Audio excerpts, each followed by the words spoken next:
strategies and how we come up with our specific growth strategies. All right, 8 minutes. All right, welcome back. Welcome back. So we've talked about growth, how to determine the safe rate of growth. We talked about the benefits of growth. We talked about why some companies choose not to grow. Now I want to shift gears and turn to the next page, or maybe 2 pages in your workbook. On the top, it says business life cycle. Business life cycle. There we go. So as companies grow, every business goes through a business life cycle. And you may have seen this diagram before as it's applied to other things in terms of lifetime. So how do we get started? Business starts off as a startup business. You all remember those painful days of being a brand new business. And then at some point, we move out of being a startup and become a growth business. We begin to experience growth in terms of revenue, customers, employees. We're in growth mode. And then at some point, most businesses find that the growth stalls, and we reach a maturity stage where we're not getting smaller, but we're not getting any larger. We're just kind of staying where we are in terms of revenue, mature business. And then some businesses find themselves at some point in the decline stage. This past year, certainly with the pandemic and the recession, more companies than we've seen before found themselves in decline, if not in failure. So one thing to think about as you look at this business life cycle is, what is the mindset of the business owner as he or she goes through each of these different stages? Let's think about that for a moment. So let's start with the startup business. If I'm just launching a brand new business, what is the most important thing for me as the owner of that business? What do I need more than anything else as a startup business? Anybody? Guts. Guts. Yeah. Courage. Yeah. Orders. Orders. Yeah, I need customers and I need orders. So more important than anything else as a startup is I need a customer, and then I need a second customer and a third customer. I need those customers to place orders. So as a startup business, it's all about getting revenue. It's all about getting customers. So now I shift to the growth stage. My company's now a growth business. And I find it's really interesting as I've worked with lots of growth businesses that somewhere maybe midway in that growth stage of the life cycle, it's like a light bulb goes off, because up to this point, it's been sales, sales, sales. I need more sales. I need more customers. I need more sales. At some point, there's a shift. There's a shift in the mindset of the business owner from sales, sales, sales to what? What do I now need more than just sales? You need to fulfill. Planning and direction. Oh. I'm sorry? One more time? Market share. Market share, yeah, I want more market share. Yep. What else though? Even more important. You need to fulfill those orders. I need to fulfill the orders. Okay. When you need processes and procedures. But something else, even more important, hard to imagine. Direction. Sales, sales, sales. I need Profits. profit. It sounds like a simple thing, profit, but for many businesses, when they first get started and they're in growth mode, they're not thinking profit, they're thinking revenue, revenue, revenue, revenue. And at some point, there's like a light goes off. It's, gee, we need profit. This revenue is great, but we need profit. We need profit margin, need gross profit margin. We need net profit, operating profit. There's a shift in mindset from sales to profit. I don't know if you're familiar with the Inc. magazine. They have their Inc. 5,000 fastest growing companies in the country. What you might not know is for these hyper growth companies, Inc. 5,000, 94% of those companies are unprofitable. They're not making money. So the focus has been on revenue, not so much on profit. But again, on some point, we have to be profitable. We've got to figure out a way to make money. So hopefully during that growth stage, we're not only accelerating our growth in revenue, but we're also figuring out a way to make profit. All right, so now we find ourselves at the maturity stage. For whatever reason, our revenue has leveled off. We're not growing like we used to. Now, what is going through my mind as the owner of a mature company? What's going through my mind now? Exit strategy. Might be exit strategy. How do I get out of this business? Yeah. Yeah, your equity and your net worth would be on my mind, but Okay. Yeah. Sustainability. Sustainability. I don't know. If it's me, I'm trying to figure out how to get back to growth. I kind of liked when we were a growth business. I'm now a mature business. I don't like mature business. It's kind of like being going off to the senior citizen home. I'd kind of like to go back to the fun days when we were growing. How do we get back to growth? That's probably what I find most common in mature companies is how do we get back to growth? Step out and go to another business. Or to shift to something different. Yeah. Diversify. How merger, about diversify, try to figure out a way to diversify, which might lead back to growth. yeah, merger and acquisitions. Could be an acquisition, yeah. And then how about the fourth stage, decline? A lot of companies found themselves in decline stage this past year. What do you think is the most prominent mindset of an owner of a company in decline stage? Survivability. That's exactly what it is. It's how do I survive? How do I make payroll? How do I keep this business together for another week, for another month? It's survival. It's all about survival. So my point is that at every different stage in the business life cycle, there's a different mindset, a different way of thinking for the business owner. Here's something else to think about is that also as we move along this business life cycle, there are different points on this life cycle that it's not at all unusual that growth comes to a halt. Growth, we hit like a ceiling in our growth. And the research indicates that the first growth barrier happens at about $1 million in annual revenue. When a company gets to about $1 million in annual revenue, not unusual that you find yourself hitting a ceiling, a barrier on your growth for whatever reason. Keep in mind that only 4% of all small businesses ever get past $1 million in annual revenue. So if your revenue has exceeded $1 million, welcome to the 4% club. So let's think about what is going on at that $1 million level that causes many companies' growth to stall. What do you think? What's causing that stalling in our growth? What's going on there? The owner basic expenses are paid and it's not a bad compensation. It's just okay. Okay. So Complacency. that could be part of it. What else? I think other companies in the market are coming in and if competition is increasing because they see your success. Could be a competitive issue. Yeah, we've gotten people's attention. Maybe they're coming after us. But I want to suggest it's something else. It's a leadership issue. I think they're afraid of debt. Could be afraid of taking on debt. Could be. Yeah. Yeah, I think the owner is working too much in the business and afraid of hiring new people that is gonna promote that growth. Yeah, that's exactly what it is. It's a leadership issue, and more specifically, it's about delegation.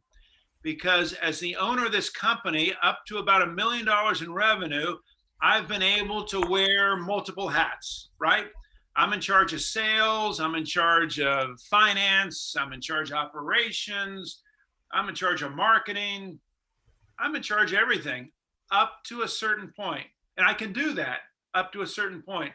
But there is a level of growth, there's a level of revenue that if I'm not willing to begin to delegate these responsibilities, my chances of future growth decline rapidly, I've got to be willing to give up certain responsibilities.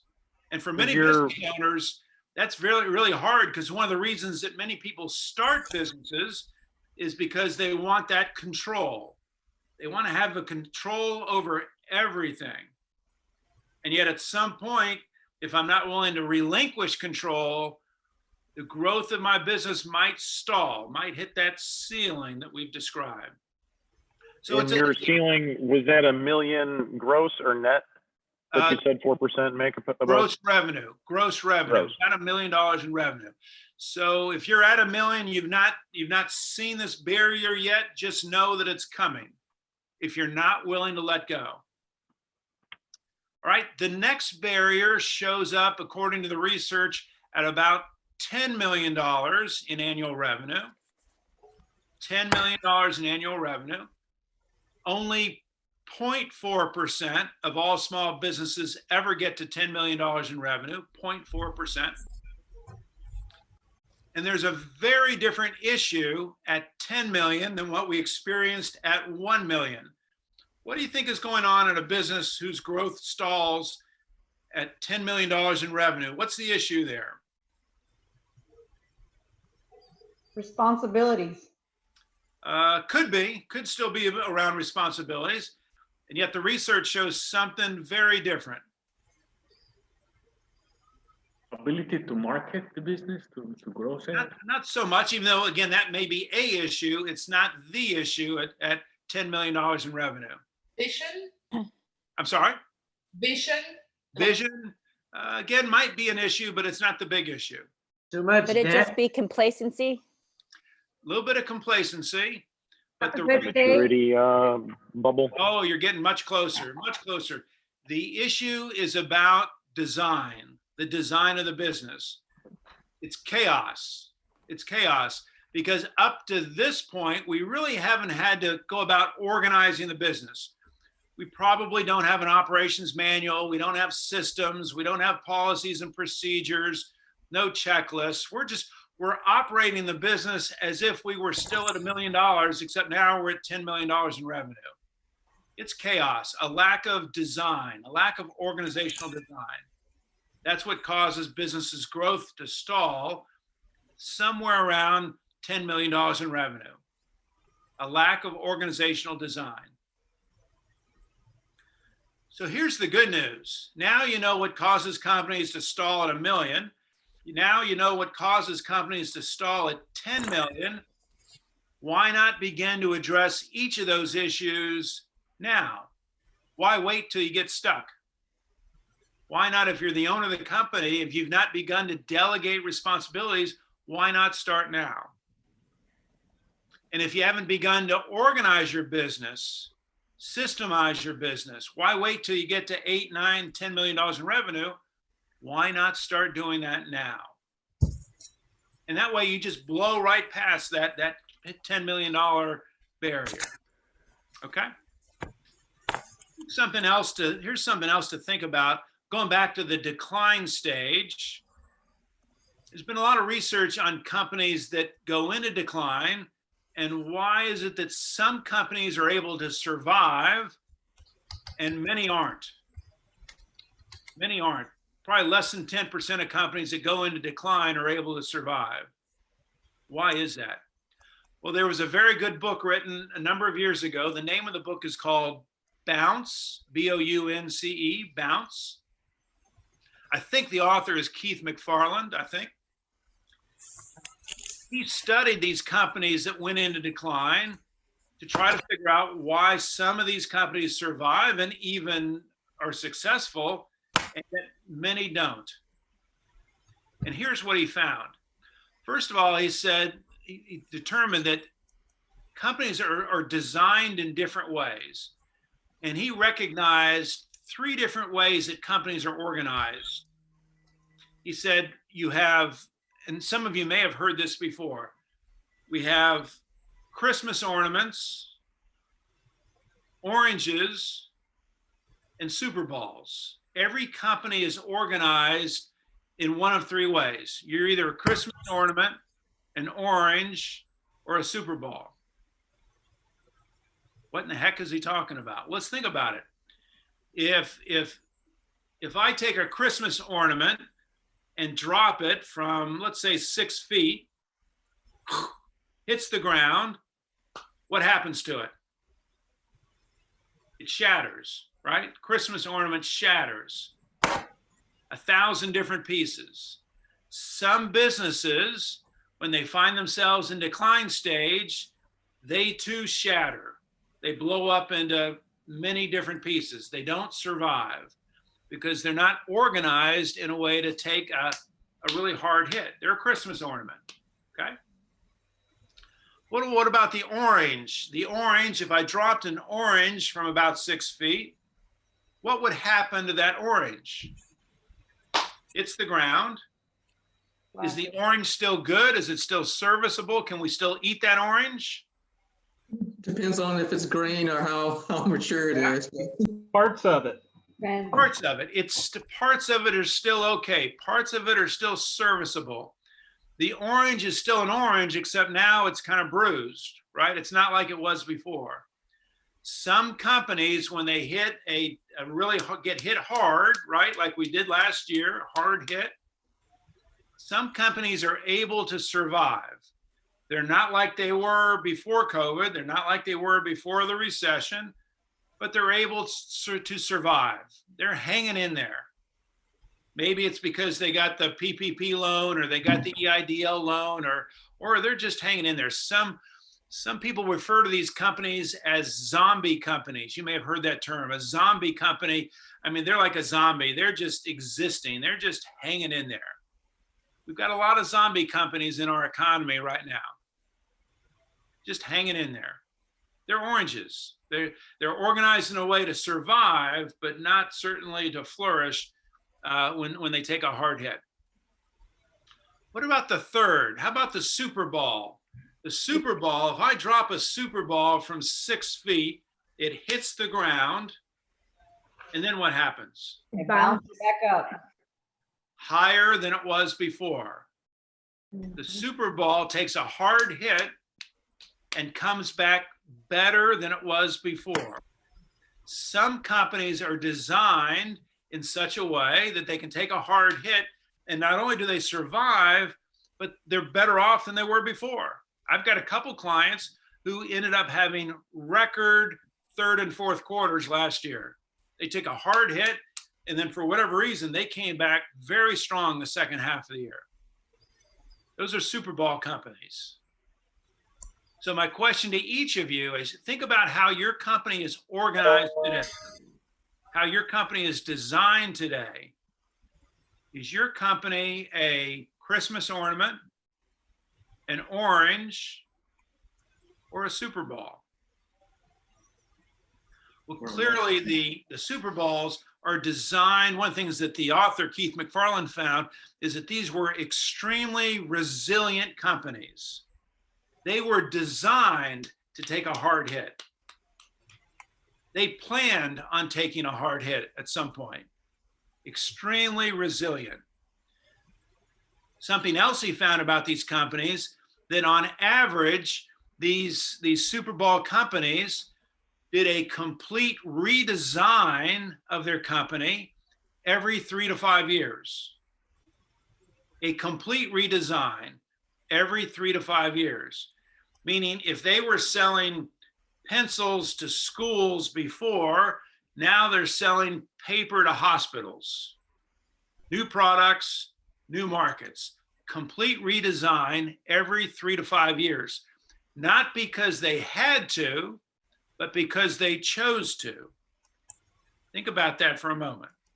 Complete redesign every 3 to 5 years. So I'll give you an example of what this would look like. And some of you may have heard this example before. So here in Atlanta, I'm in Atlanta. My favorite convenience/gas store is called Quick Trip. Quick Trip. Really good experience, high-tech gas convenience store. Quick Trip. And I go there all the time, get a newspaper, get gas, buy a Coke, iced tea, whatever. Quick Trip. So I noticed one day driving around Atlanta, I drove by a strip shopping center, and in this strip shopping center was a Quick Trip. But what was unusual is there was no gas pumps. Now the typical Quick Trip, there are like 20 gas pumps. It's a mega gas station. But this new Quick Trip had no gas pumps. I remember thinking, wow, that's unusual, no gas. Why would they do that? Right in the middle of a strip shopping center. So not long after that, there was an article in our local paper, the Atlanta Journal-Constitution, about Quick Trip. And they made note of the fact that they were experimenting with new stores without gas. And they interviewed like a senior vice president for Quick Trip, and they posed the question, why would you open up a gas station with no gas? And his answer was very interesting. His response was, we're not sure how much longer people are going to need gas. We're not sure how much longer cars are going to need gas. And rather wait for people to decide that they don't want gas anymore, we're going to start planning for the day that cars don't need gas. Some people refer to this as having a laboratory mindset. Laboratory mindset meaning we're always experimenting. And that's what the author found in this book, Balance, is that owners of companies, the Super Bowl companies, are always experimenting, trying out different things. Jim Collins refers to it as shooting bullets and not cannonballs. Cannonball is a huge experiment that could make or break your company. A bullet is a small experiment, just testing something out, a new product, a new market, a new process, a new design. Shoot bullets and not cannonballs. What are you experimenting with today? What are you experimenting with today? So again, think about your company. How's your company designed? Are you a Christmas ornament, an orange, or a Super Bowl? Okay. Let's now turn to the next page. You have, it should say, welcome to no man's land. Is that what it says? Next page, welcome to no man's land. Yep. So this is an article, this is a book that was written by a guy by the name of Doug Tatum. Again, looking at this business life cycle, what he found is that based on a study of thousands of companies, that every company, as you grow, every company at some point finds himself at a level of sales that it's impossible to be profitable. Impossible to be profitable. And he refers to this area on the growth, on the life cycle, as no man's land, meaning you don't want to spend much time there as a business, because while your revenue has grown, it's impossible to make money at that level of revenue.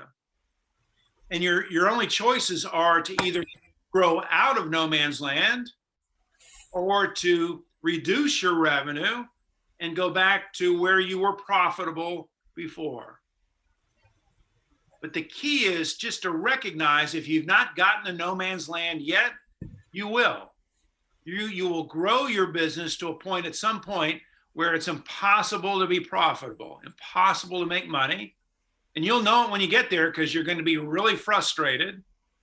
And again, your choices will be to either grow your way out of it or work your way backwards, one or the other. No man's land. Okay?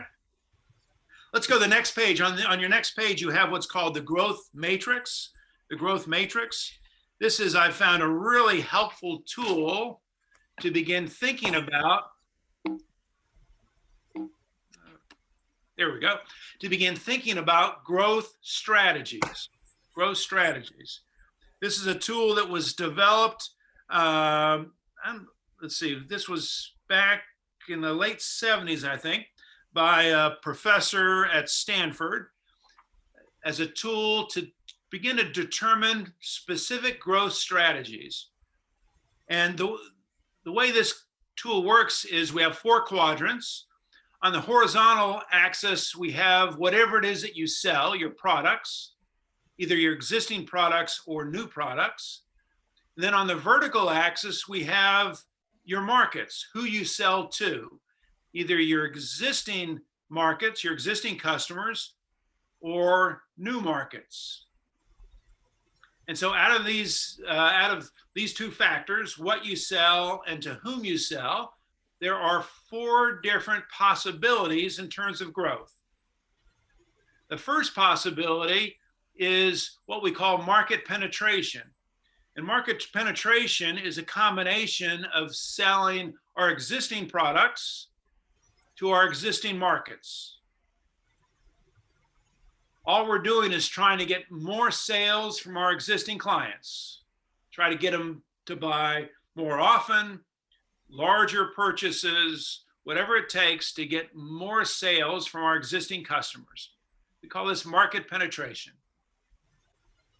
The second possibility is to take our existing products, what we're already selling, and look for new markets. So maybe I've been selling in Houston and now I'm going to look at expanding into Dallas. I've been selling into this industry and now I want to sell into a different industry.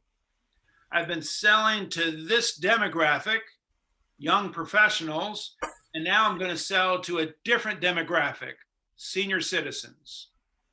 Same products, different markets. We call that strategy market development. Third possibility is to take our existing market, existing customers, and find new products or services for those existing markets. So I'm selling paper to hospitals, and now I'm going to sell them pencils, different product. Typically, I might look for a complementary product, something that kind of goes hand in hand with what I'm already selling into those markets. So again, we call that strategy product development, new products, existing markets. And our fourth strategy is what we call diversification, which is new products going into new markets.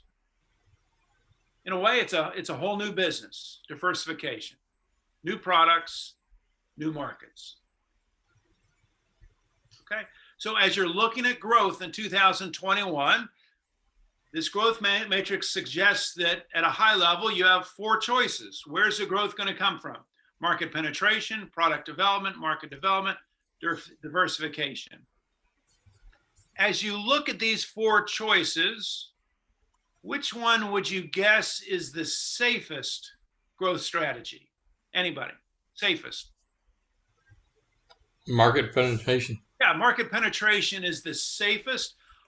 On average, 50% of our growth, a company's growth, usually comes from market penetration, about 50%.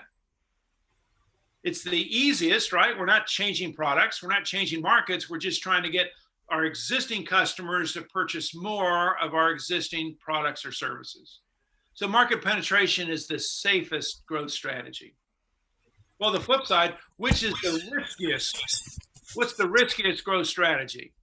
Diversification. Diversification. And for most companies, less than 10% of our growth will come from diversification, less than 10%. All right, so I want to do 2 exercises with this growth matrix. The first is on the bottom of that same page, you'll see each of the strategies identified: market penetration, market development, product development, diversification. I'd like you to consider each of those strategies for your business in 2021. And I'd like you to identify a specific strategy for each of these for your company this year. So if you're going to pursue market penetration, what would be one strategy that would get you more penetration in your existing market? So I want you to identify one specific strategy for market penetration. Product development. What would be one new product that you could offer in 2021, or one new service in 2021? Product development. Market development. What would be a new market that you could go into in 2021 that you were not in 2020? What would be a new market? And then fourth and finally, diversification. What would be a new product and a new market at the same time? What would a diversification strategy look like for you? So I'll give you just a minute. Just pencil in on that same page examples of each of these for your company this year. Do a couple examples. Nicole, are you there? Nicole Daniel? Hello, everyone. Hey, good morning. So remind us again what business that you're in. I'm in the child care business. Yep. And so your service is childcare, and your clients, describe your clients for us. They're generally, I would say, within 3-mile radius, 3-4 miles, purely based on convenience. Children that we service, some of them go to the area public schools, so then they would have to live in the neighborhood. And so the age, how old are the kids? From 6 weeks all the way up to 12-year-olds. Great. Okay.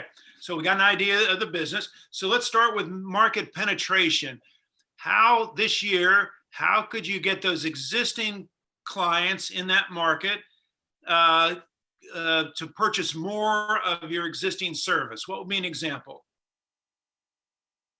One area that I'm lacking in is more of a social media presence.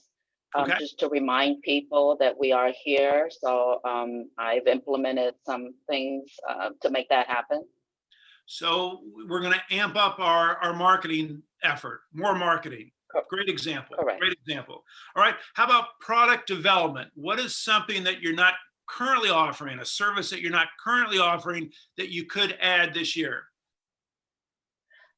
Possibilities. I haven't really thought it out in detail, but possibly adding like a tutoring service for those school-age children, or some of enrichment programs where I could rent out my facility to an outside vendor, because we are not here in the evenings or on the weekends.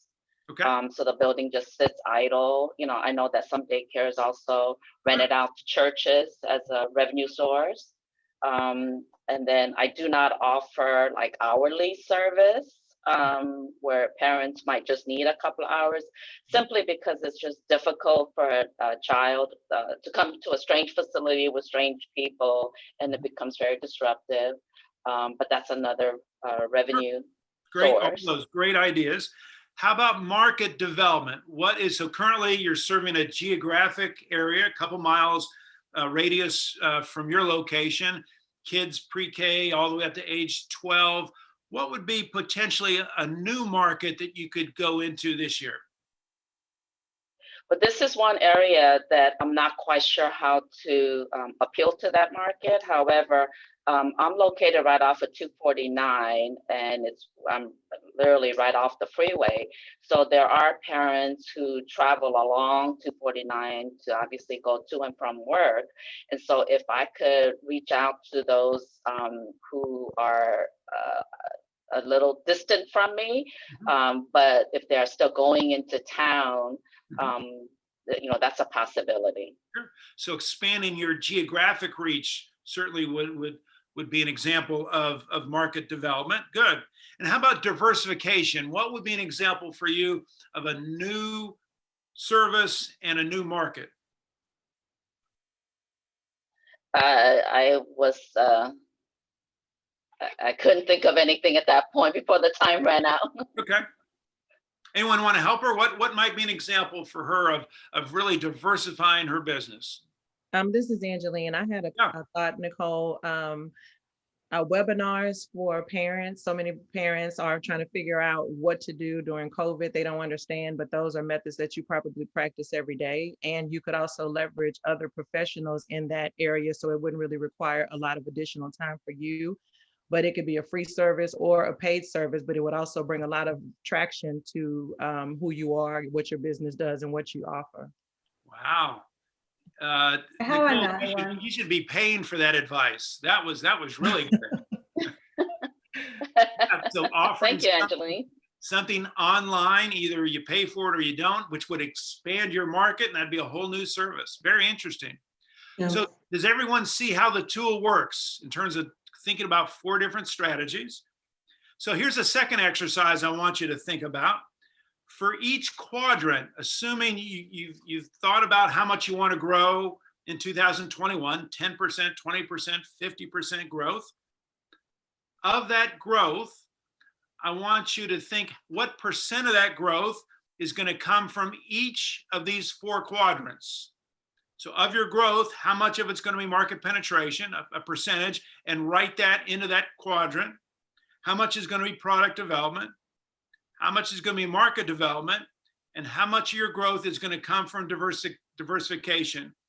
And those 4 percentages should equal 100%. Okay, so put a percentage in each quadrant. How much of your growth in 2021 will come from each of these 4 quadrants?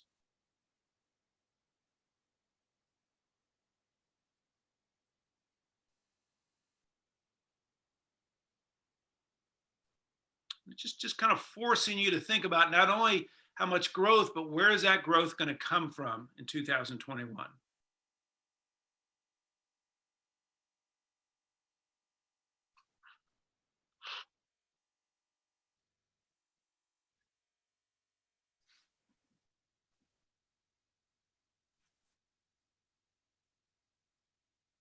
Let's hear an example. Drew, are you there? Drew? Yes, sir. Yes, I'm here. Remind us what business you're in. The cleaning business. There we go. So start with market penetration. How much of your growth this year will come from market penetration?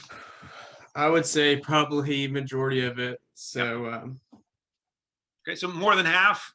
Right, absolutely. I would say that. Yes, sir. How about product development? What percent would come if you were to add a new product? I would say 0. Okay, no new product. That's okay. Yeah. Okay, Well, I no mean, new yeah, we're product. built service. Mhm. How about a new market? New market, I would say that would be the rest of the remainder. I'd say it would probably be going into commercial. Okay, so mostly market penetration, maybe a little bit of market development going into commercial business. That's Right. fine. So and 0 for diversification. Right. Yeah. Because I would tie that in with commercial. Really. Yeah.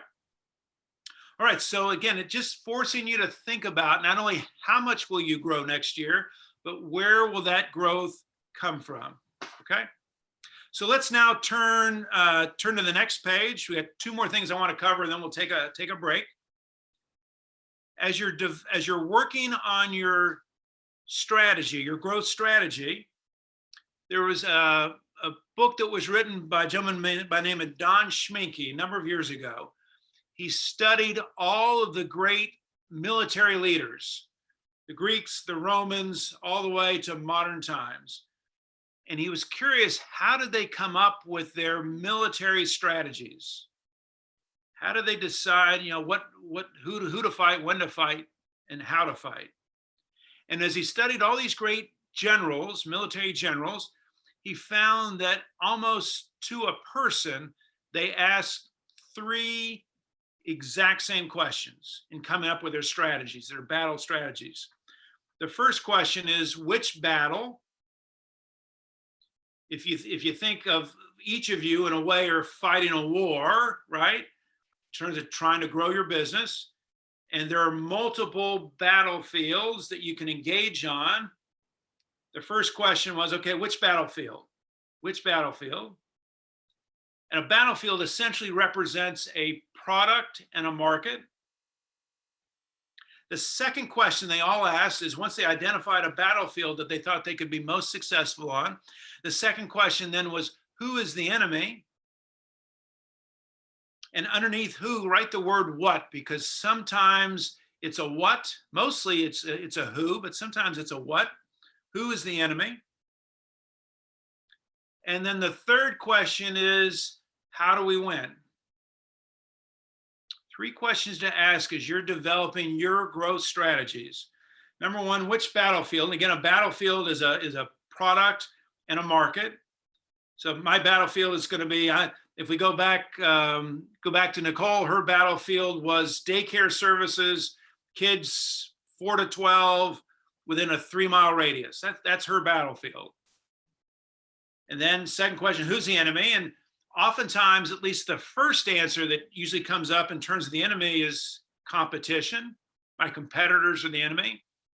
I've had some people say employees, my employees are the enemy. I've had some people say my customers are the enemy.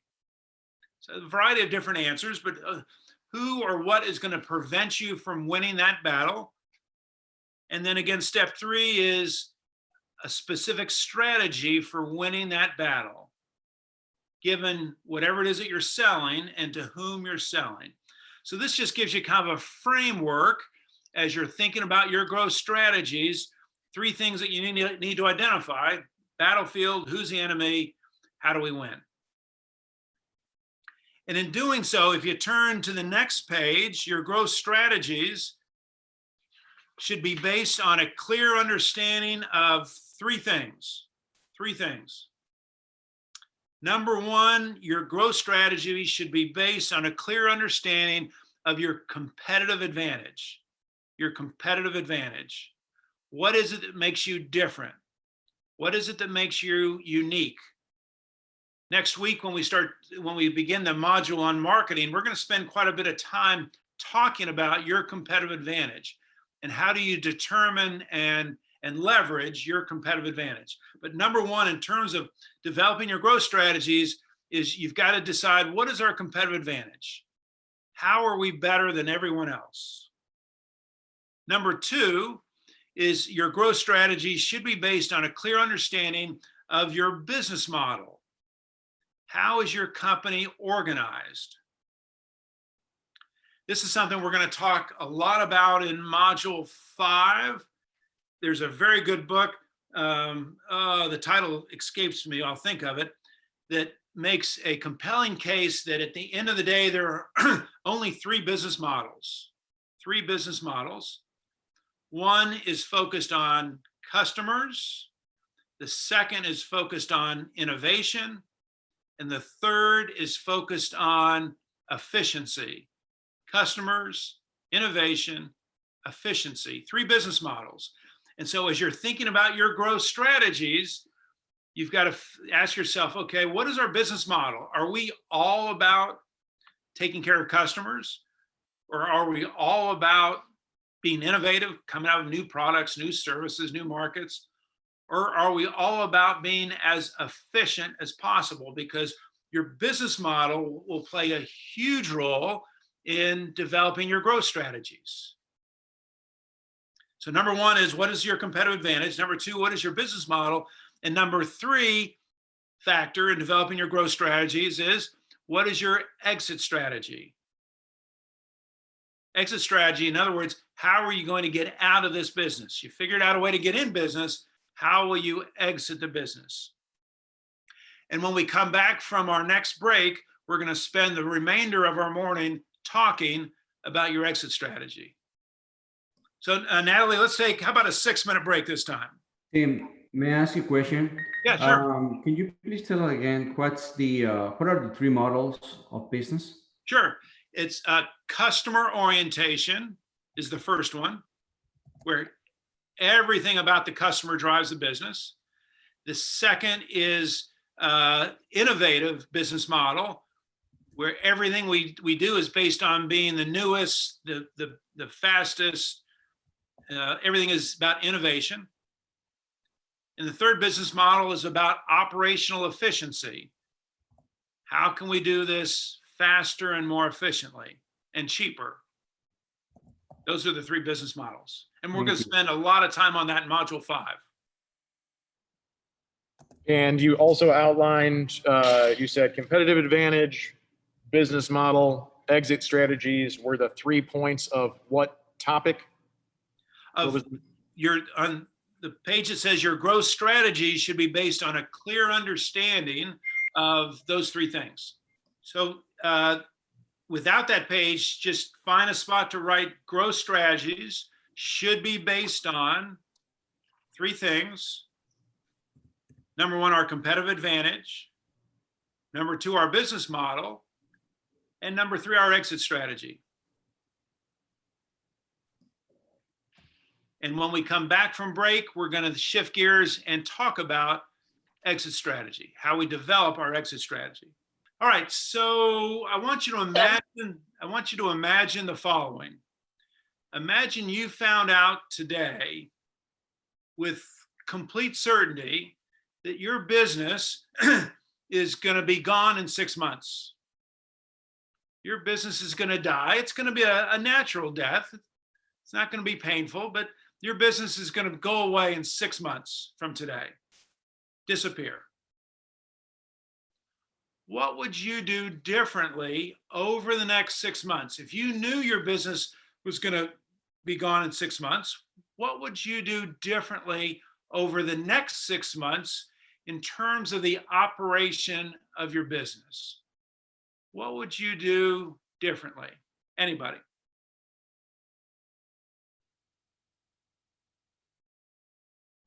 Well, from our perspective, we would just make marketing our first priority, especially on the low risk, which is market penetration. Just make that a priority, and other priorities that we have, just kind of second, third, fourth. So next 6 months, get as much sales as possible. Good. What else? What else would you do over the next 6 months if you knew your business was going away in 6 months? I would develop a plan. John, you develop a plan? Yeah, because you need to look at all the things you need to prepare in advance in terms of your marketing a business. All of a sudden, you need to know, you have to make sure all your financials, you got the legal issues, you've got your customer notifications or whatever it needs to be done. You need to have a huge checklist of all the things in a time frame to do that. Beautiful. Great idea. What else would you do? Yeah. I will stop taking control and have a one-on-one conversation with all my team members and my work team just to get their input using all the strategies that you've now given. Yeah, so you get your people involved in working with you over the next 6 months.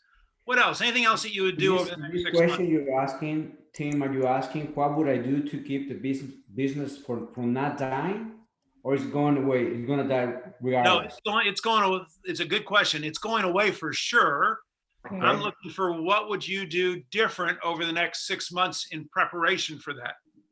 One of the things that I would probably do is I will start selling part of the business, selling my customer clientele. So I will make sure that my customers are going to be well taken care of. So I will probably just, transfer my clients to, I would just, make an offer and transfer the clients to somebody else who I know is going to take the same good care of them, taking care for my customers. And then I will have a conversation with them, letting them know what's going to happen and whether they want to stay or not.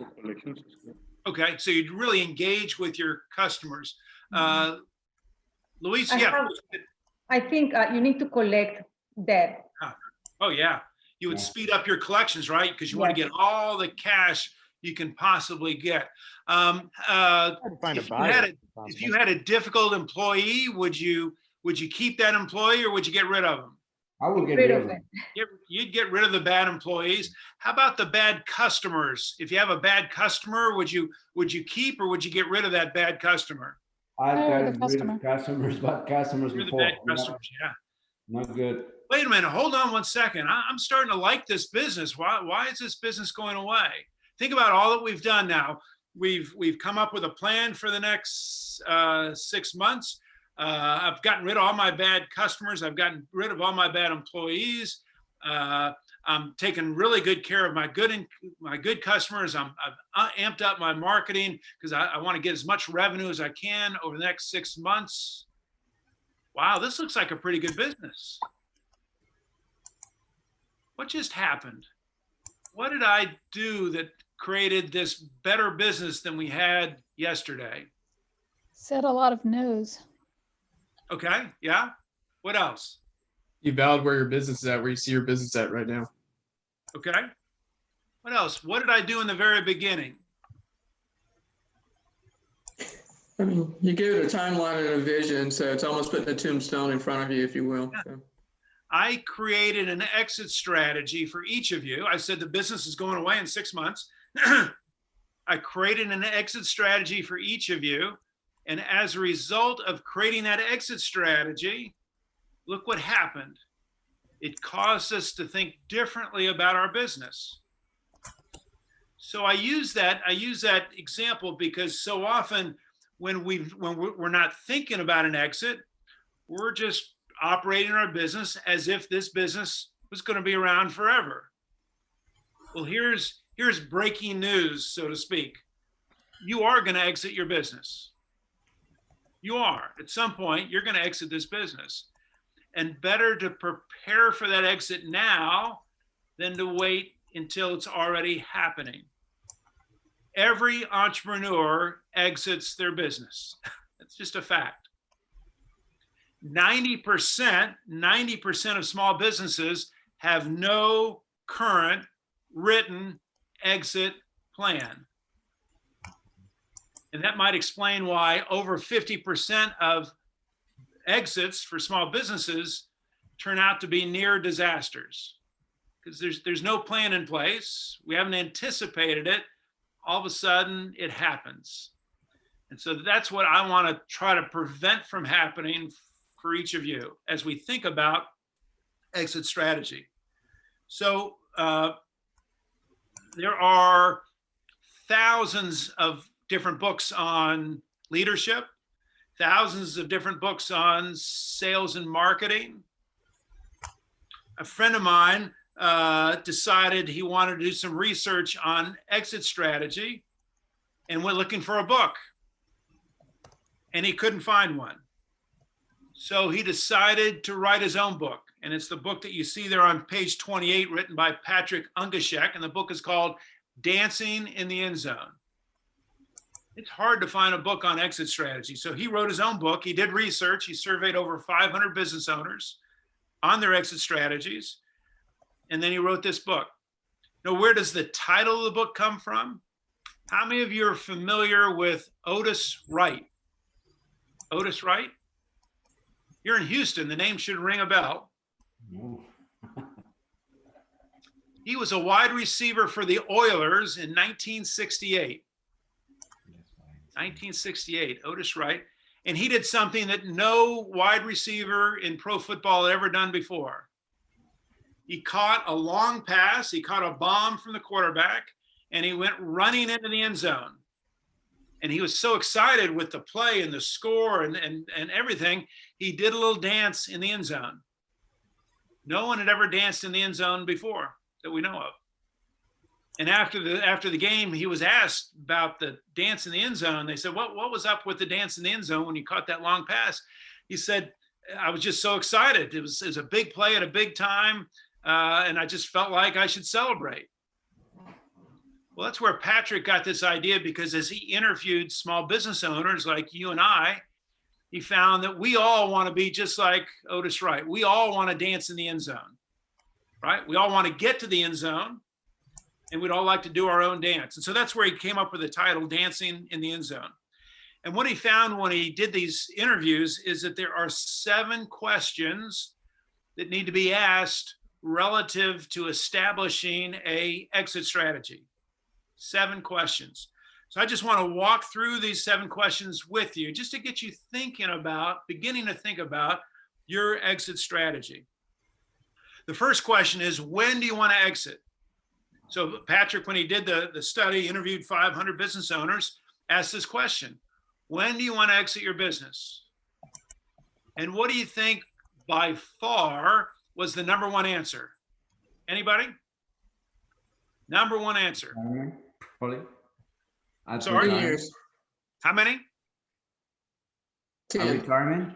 Someone said 10 years. That was the number 1 answer, 10 years. 10 years. By far, number 1 answer, 10 years, I want to exit the business. A year later, he went back and surveyed the same 500 businesses, asked them the same exact question: when would you like to exit your business? What do you think was the number 1 answer? Not after 20? 10 years. 10 years. 10 years. So what he found is that everyone seems to have a 10-year exit strategy. which doesn't work because it just means every year we're just resetting the clock. So what he said instead, what we need to do is set a range, a not before, but a not after. Not before we get to $1 million in sales, but not after $5 million in sales. Not before my kids go to college, but not after they go off to school. Not before we've gotten Inc. 5000, but not after we've gotten Inc. 5000. Whatever it is, and not before, and a not before and a not after. Think about a range in terms of your exit. Okay, that's number one. Timing. Number two, what is your most likely exit strategy? What Patrick found at the end of the day, there are only 4 exit strategies. There are only 4 ways to get out of your business. And he gave a nickname to each of them. The first is called a passer. What do you think a passer is? What does a passer do? Sell it to someone in the same business line. Not selling it. Pass it on to somebody else. Giving. Oh, passing it on to your sibling. Exactly right. A passer is passing the business on, typically to a family member, to a son, to a daughter, to a niece, passing the business on to someone else, a passer. The second possibility, the second exit strategy, he called an innie. What do you think an innie is? Selling it to someone inside the business, your employees. Yep, John, you're right. Selling it to someone inside the business, typically either a employee or a group of employees, and it could even be as much as what's called an ESOP, an employee stock ownership plan, where every employee gets opportunity for ownership, but selling it to someone inside the company, right? That's an innie. Well, if that's an innie, what is an outie? Someone outside. Someone else. Selling it to someone outside of the business. There are several possibilities in terms of an outie, in terms of who we might sell it to. We might sell it to a competitor. That's one possibility. We might sell it to what's referred to as a financial buyer. A financial buyer is someone who wants to buy our profit, wants to buy our cash flow. It's a financial decision. They want to essentially, they either want to buy all my company or a good portion of it because they see a good financial return on my company, financial buyer. The third, in general terms, the third possibility is a strategic buyer. A strategic buyer looks at your business, looks at their business, and sees some synergy between the two. Like 1 + 1 = 3. By combining my business with your business, in a strategic way, we get some level of synergy. Strategic buyer. So as you think of those 3 buyers, a competitive buyer, a competitor, a financial buyer, a strategic buyer, which of those 3 do you think on average pays the most for a business? Strategic. Yep, Laura, you're right. And why is that? Why a strategic buyer? Well, because they know exactly what they're going to do with the business when they buy it. Yeah. The competitor, think about the competitor, they just want to, in many cases, they just want to put you out of business. So they're going to buy your business. The financial buyer is looking at your past and basing their valuation on whatever you've done in the past in terms of profit and revenue. The strategic buyer is looking at the future and saying, wow, if we could combine this business with this business, what a business that would be. And as a result, normally they're willing to pay more.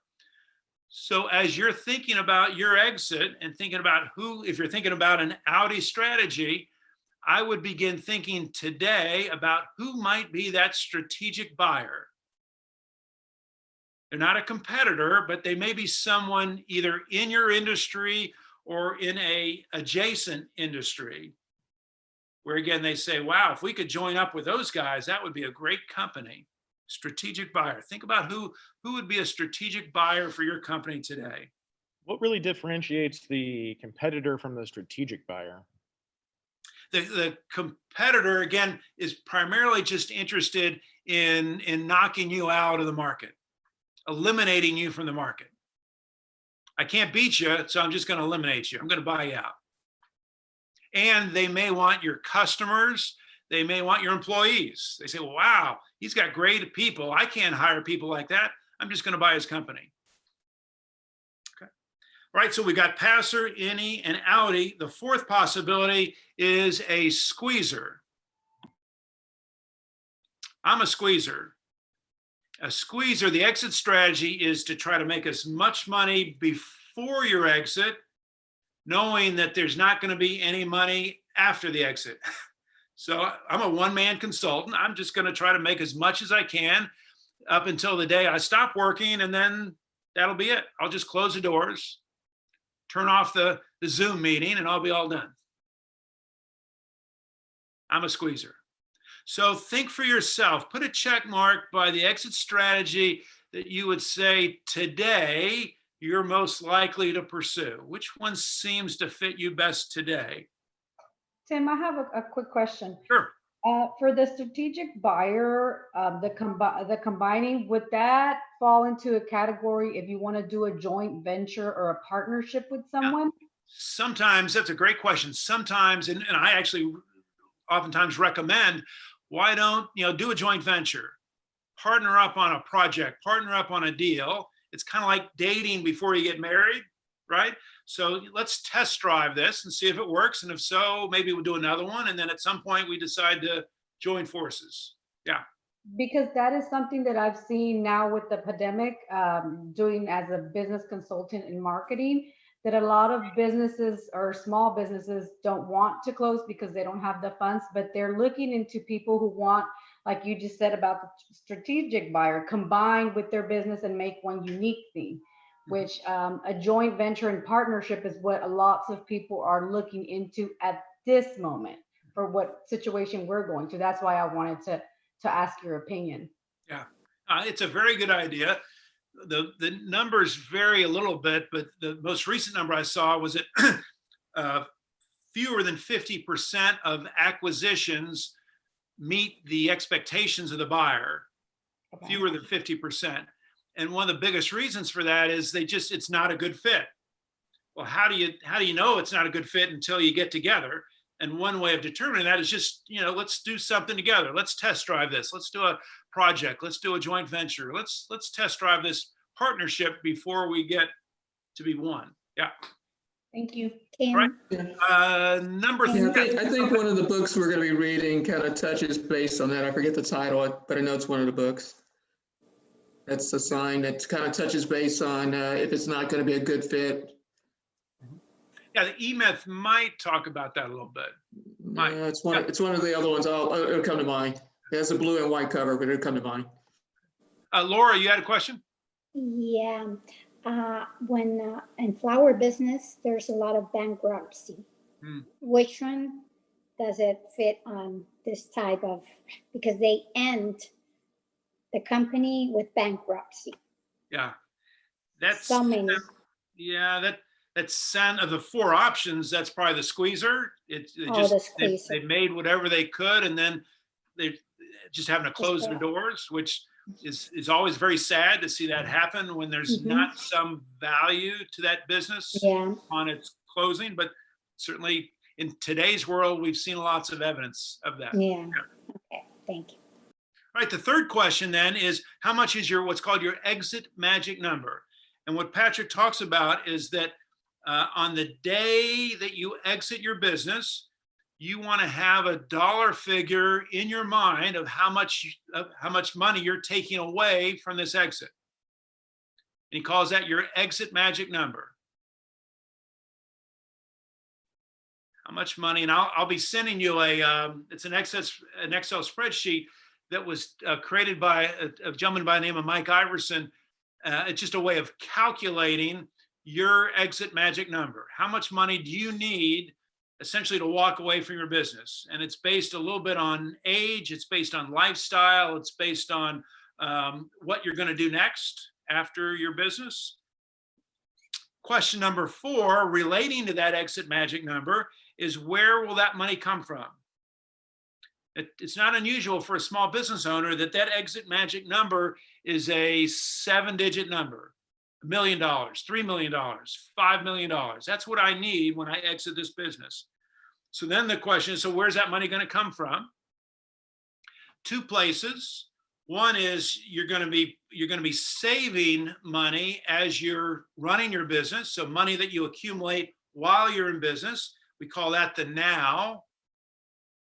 And the second possibility is when you exit your business, assuming that you're selling your business, you're going to get a check when you exit the business for the sale of your business. We call that the later. So we have the now, what we're saving now, next year, the year after. The later, what to expect to receive on the day of exit. Those 2 together need to equal our exit magic number. So if I've decided, okay, when I exit, I need to have $3 million in the bank. Well, okay, maybe I can sell my business for $500,000. That tells me that I need to save $2,500. The 2 have to equal my magic number. Okay. Number 5, what risks do you face prior to exit? What is going to prevent you from enjoying a successful exit from your business? Well, some of the common ones might be a disaster, a pandemic, right? A bad economy, losing a key customer, losing a key employee, I don't know, a fire, a storm, a flood. You all in Houston certainly have seen your share of bad weather, right? That could certainly mess up an exit strategy. You just want to identify as many of these risks as possible. What could get in the way of a successful exit for you? What risks do you face? And then as you identify each risk, you also then want to identify how do you address that risk? And so if you're worried about losing a key customer, then you worry about, okay, how can we not lose that customer? We have enough insurance to protect us in case of a disaster, a fire, a flood, a hurricane. How do we address each of these risks?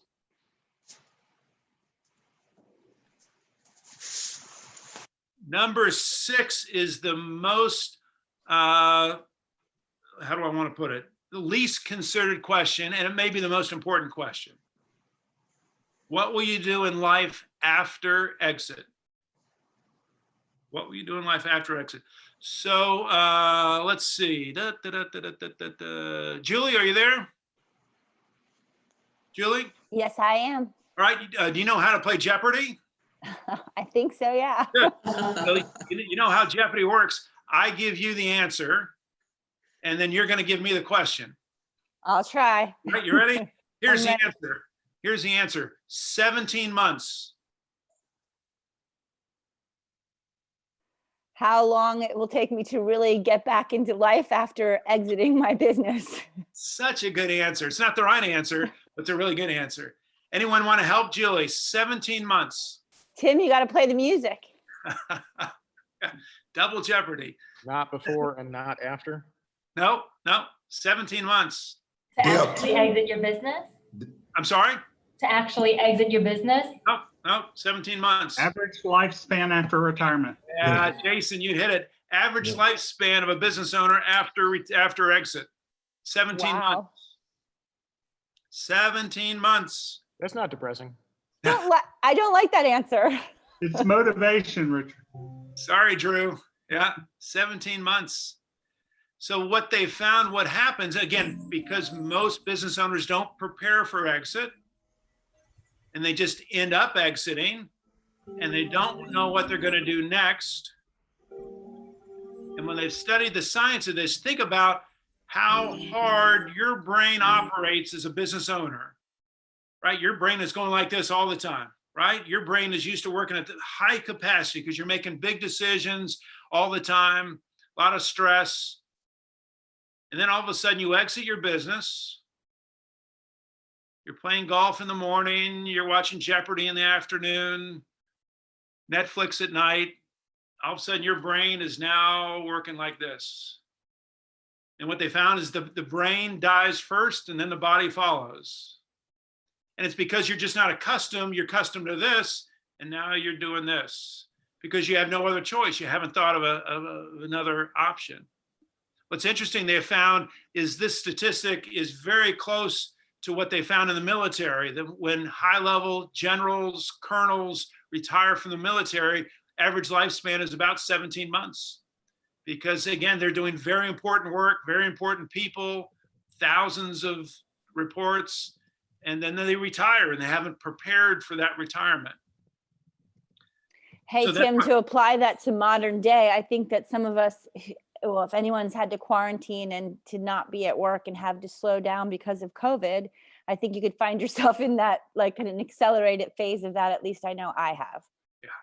Yeah, that's a good example. Yeah. So number 6 is really important. And the question that I normally ask my clients is, okay, so what are you exiting to?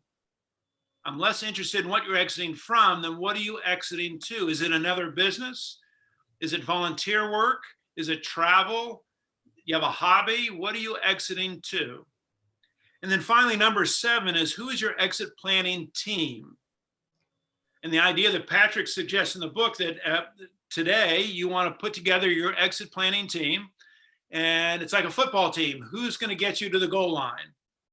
And what I normally find is it's the investment counselor, it's the life insurance agent, it's the CPA, it's the attorney, it's your brother, it's your business partner, banker. Who do you want on your team who's going to support you as you move towards your exit? Who's on your exit planning team? And what he suggests, what I think is a good idea, is that this team should get together at least once a year just to review your exit plan. All right, 2021, we're 4 years away. What do we need to do this year for a successful exit in 4 years, whatever the time period is? 7 questions. On your next page should say 25 value reducers. Is that on your next page? Yeah. So what Patrick put together after writing the book was this list of factors that either reduce the value of your company or enhance the value of your company. Because as you're working towards exit, the game, so to speak, is how do I build the value of my company? How do I make my company worth more? And there's certain things that you can do that will enhance the value of your company. There are also certain things that you can do, intentionally or not, that will reduce the value of your company. And the key is to understand both. So you can see on the left-hand side, value reducers. And I hope after this morning, you'll come back to this and kind of go through these one at a time. These are things that will cause the value of your company to go down. And then on the right-hand side, again, these are things that you can do to build the value of your company. And what you'll find, what's interesting, we tend to assume the number one driver of value in a company is revenue. But if you look at this list of 25, you won't find revenue anywhere on this page. Not that revenue is not a good thing. You certainly want to add revenue. But the idea is there are lots of other factors that drive the value of your business outside of sales. And again, important to understand what those are. Okay. On the next page, this might have been, Helen, the book that you were thinking of, a book called Built to Sell. Very good book, again, on selling your business and how to package your business for sale, how to prepare it for sale. In the book, he provides a pop quiz. You see it on 2 pages there. What I want you to do is after this morning, we won't go through this one by one this morning, but I want you to go through the pop quiz, calculate what your score is, and your score will give you some indication of how close you are today to selling your business.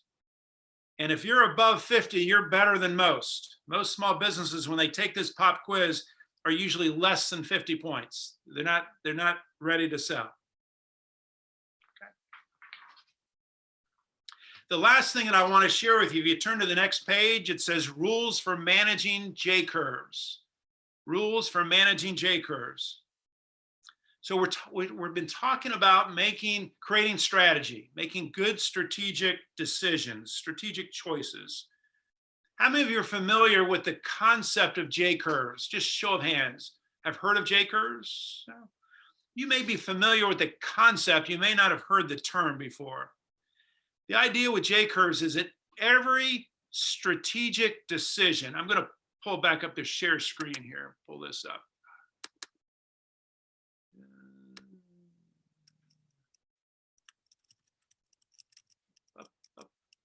Yep. So the process of identifying, prioritizing, and managing J-curves, according to Short Track CEO, is the most important determinant of entrepreneurial success, J-curves. So what is a J-curve? A J-curve is any strategic decision to spend money today for a benefit tomorrow. That's a J-curve. Any strategic decision to spend money today for benefit tomorrow. So every decision you make, every big decision you make, a hiring decision, a firing decision, a customer decision, a new product decision, buy a piece of equipment, every strategic decision is a J-curve. And if you think of the letter J, the idea is you start off at the beginning of the J, you make the decision, and then you've got to spend money, right? Whatever it is, costs you time and money. So the bottom of the curve, the bottom of the J curve represents time and money.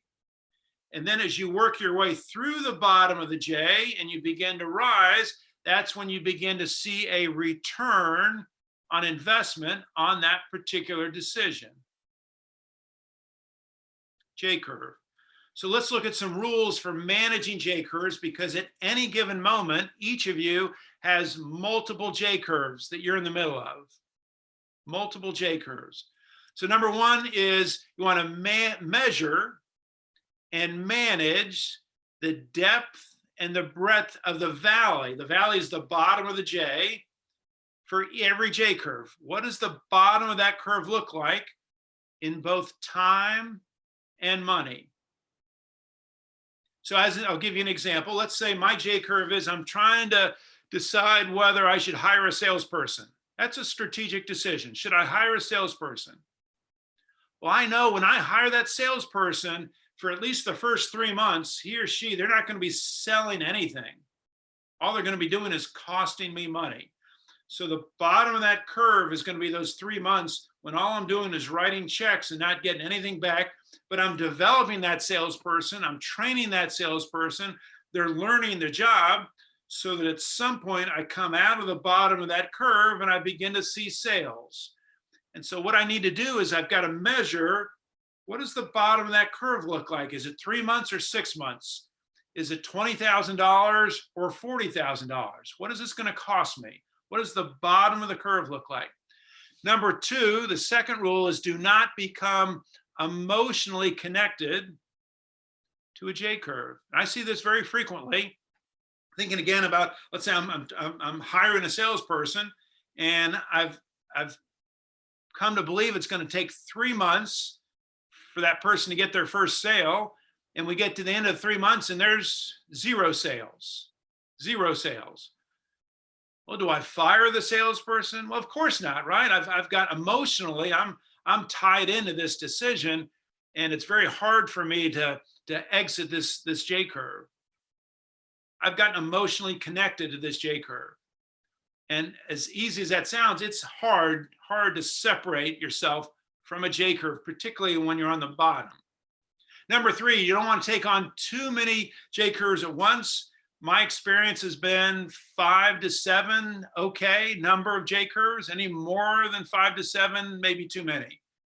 Any less than 5 to 7, not enough. If I talk to a business owner and I ask, well, how many J-curves have you got going on? And they say, well, I can't think of any. Can you imagine that? Not having a single strategic decision that you're thinking about?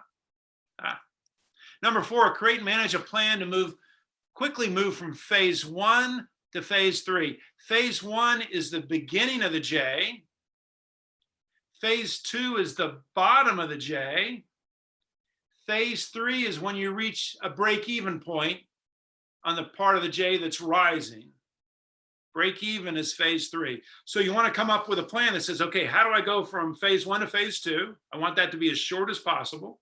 How do I go from phase 2 to phase 3? Then how do I see myself past phase 3 when I'm seeing a positive return on this decision? And then finally, number 5, I think is a good idea to establish a J-curve register. Just find a legal pad, blank piece of paper, and keep track of your J-curves. Keep track of your strategic decisions. And maybe even keep track of where are you at any given moment on each of those J-curves. Phase 1, phase 2, phase 3. Just keep a record of your J-curves. Okay. And Tim, what's phase 2 again? Phase 2 is you're at the bottom of the curve. At the very bottom.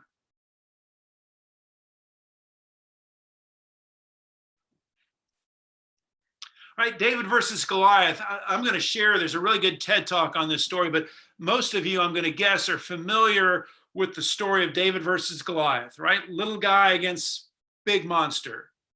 And the idea that as small businesses, we often find ourselves in a very similar position. Small company going up against a large competitor. Well, the author of he wrote a book about this and then did a TED talk on this, did research and found out that when David fights Goliath, when a small business, this is Malcolm Gladwell, if you're familiar with the author, Malcolm Gladwell, when a small business goes up against a large business using conventional strategy, conventional methods, Goliath, the big company, wins 71% of the time.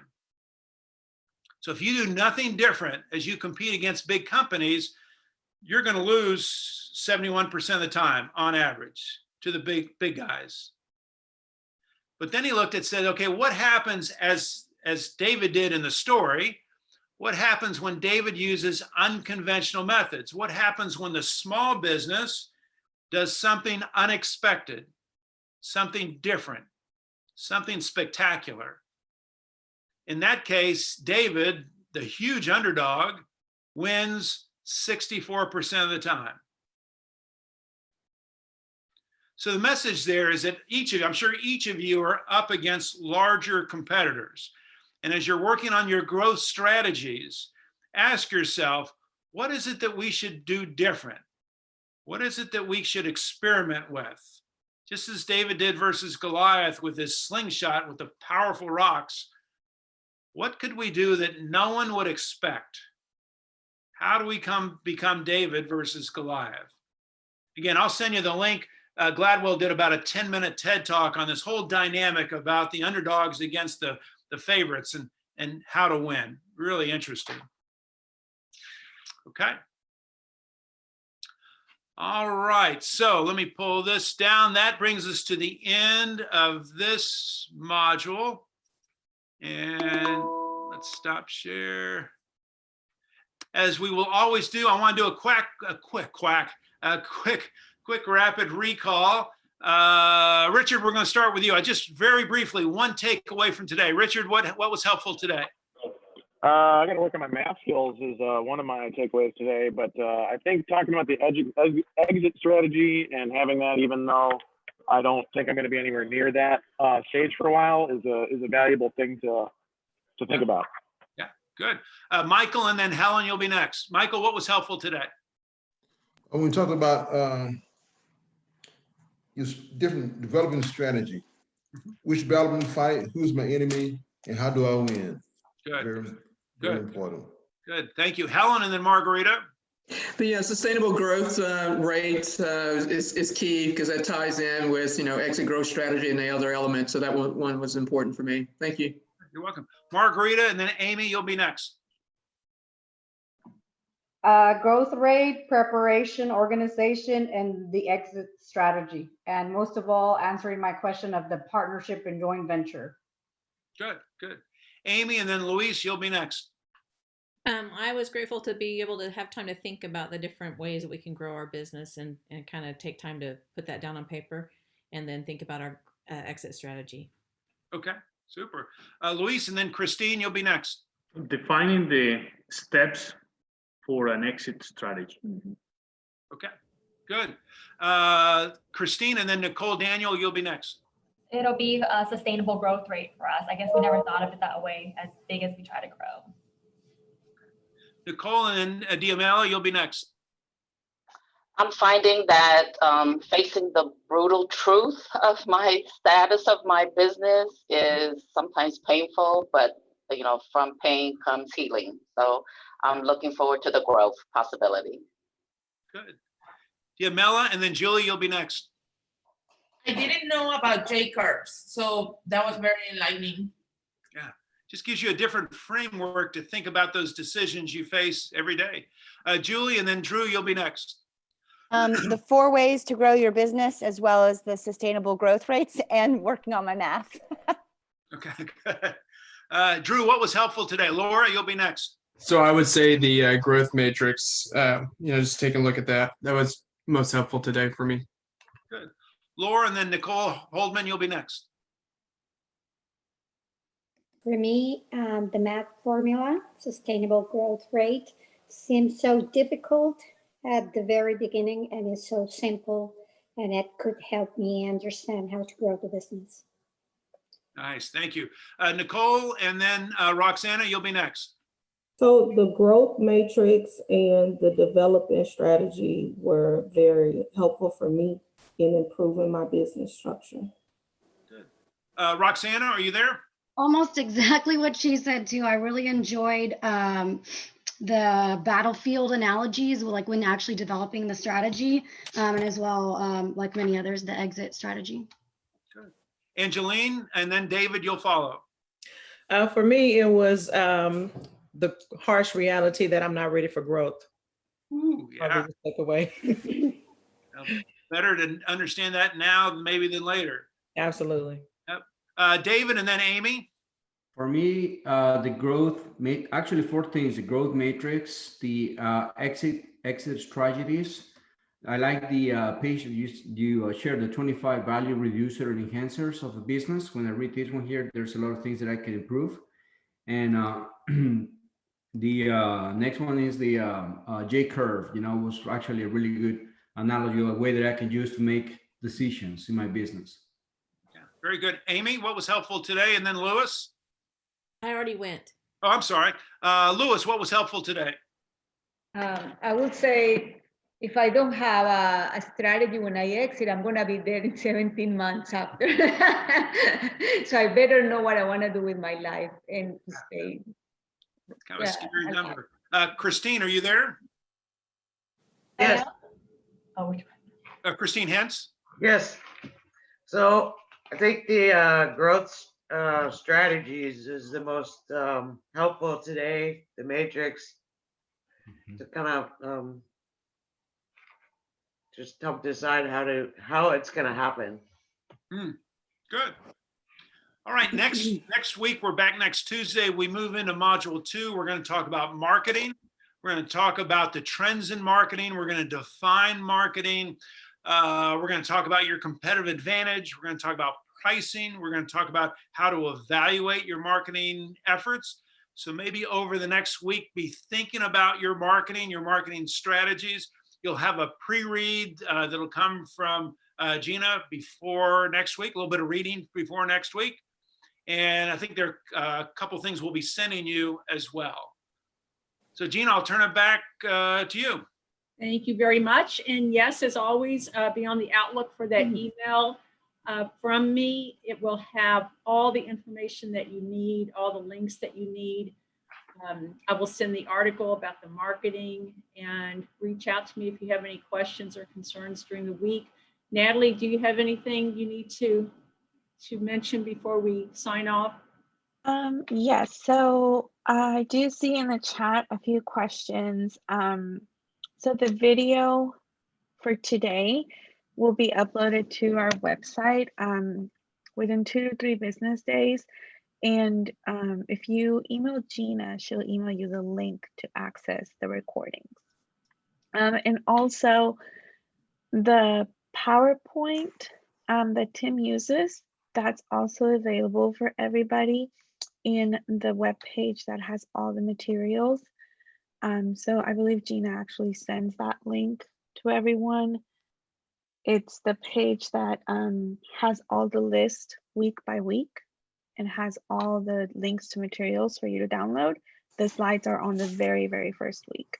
So if you want to download those, you're more than welcome to. Also be sure that you check that page every week because all the pre-readings, all the videos, everything is there. So you know what Tim is going to go over. So again, Natalie, the same place where we find the materials you just mentioned, the video, the class is there as well? No, if you email Gina, she'll send you the link to where you can find the recording. Super. Yeah, those are housed in a different place. Thanks. And I'll just go ahead and send the link out to everybody so y'all don't have to email me. Yeah, that'd be great. Yeah, and then the other thing I wanted to mention, you could probably take the participant workbook, put it on a thumb drive, take it to your printer, and he or she will print it out and spiral bound it for you, and it would probably be pretty cheap. So if you find that easier, you may want to consider that. We'll see y'all next week. Thank you. Thank Goodbye, you. guys. Thank Good luck. you. Bye. Bye. Bye.